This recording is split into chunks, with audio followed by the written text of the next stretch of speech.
Hello, Lisa from ePlay London. I hope you're fantastic because you really look it today. I'll tell you that. So this video is all about what to pack for a day out in London. Now I'm not telling you what to pack your entire holiday because I don't know you and I'm sure you're fabulous, but you know how many pants you want to take. You know if you're somebody who's going to turn those pants inside out so you can wear them twice. What I would say though, a big key point is wear whatever you like in London. If you've got something in your wardrobe that you've been putting off wearing because it's too flamboyant or not really your style that you usually wear, bring it to London because you can be whoever you want to be. And also people will tell you how fabulous you look if you look fabulous. The other day I was wearing a 1940s outfit because I'm in a 1940s singing group called the Hotsy Totsies, check us out. And I walked for 20 minutes between Bank and St Katharine's Dock. I got 5 compliments and it was wonderful. I felt fantastic. So wear whatever you like. Londoners will thank you for it. Big tip. So the first thing I'm going to say is you need to bring a backpack. Bring a comfy backpack because you're going to want your arms free for dancing and taking photos and using your phone. So if you're going to have a backpack, I'd also say get a fanny pack or I don't know why I said that because I'm English. A bum bag, as we call it here. We don't call it a fanny pack. But you can get some amazing ones now, some really, really nice ones to put your phone in and maybe a card. The next thing I'm going to say is comfy footwear is the key. Please don't be buying some really high heels that you've never worn. Get some comfy footwear on those feet because in London you are going to be walking so much and that is one of the best ways to see London. The other way is, or the best way is by the river. But even if you're getting the tube everywhere, you're still doing a lot of walking, and most places in London as well, especially central London, are within walking distance rather than, and sometimes quicker than getting the tube. But I've got some tips for you later on here as well, so keep on listening. If you are going somewhere fancy though for afternoon tea or maybe rooftop drinks, don't be wearing flip-flops because you might not get in. Or if you are wearing flip-flops, put a nice pair of like foldable pretty shoes in your bag or some lightweight more smart shoes in your backpack. Also I would recommend bringing some plasters or some blister plasters just in case. But also a really big top tip is we do have some mega cheap high street shops, Primark, that sells everything you could possibly need at a very low price, and they might last you a few days or so, but hey, it's a very low price. So if you do need some shoes or an umbrella or probably a rain mac or something, head to Primark to get yourself some, only in an emergency, otherwise, you know, buy yourself things that last a bit longer. So the next thing we're going to talk about with packing is money. Now, most places in London now don't accept cash. Many places are card only. The only exceptions really who really want cash are greasy spoons, so like your fry up cafe breakfasts. So contactless card will get you everything. You can travel all day on it. You can use it to pay. It's good if you are coming from another country that you check and get a card that doesn't charge you transaction fees, and also if you have the option to pay in your own currency or the local currency, pay in the local currency because you'll get a better rate.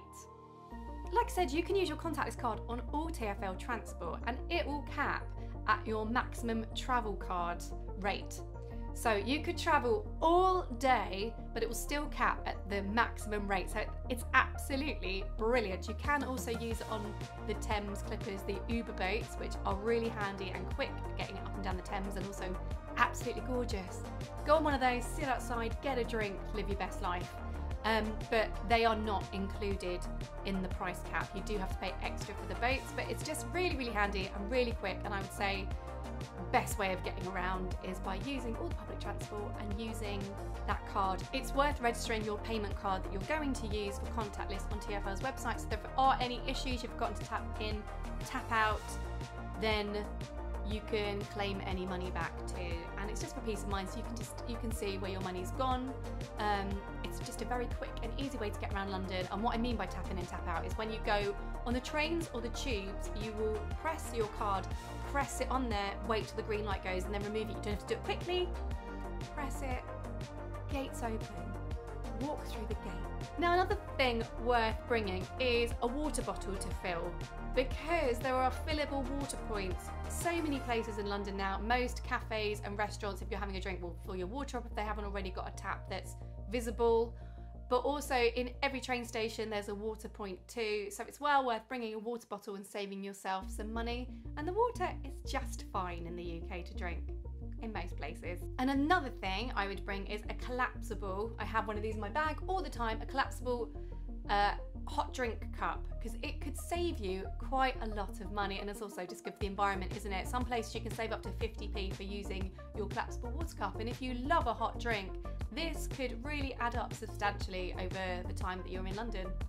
Now, you're going to be needing to use your phone a lot. So you're going to need it to be taking photos, video, because London is beautiful, but also for directions.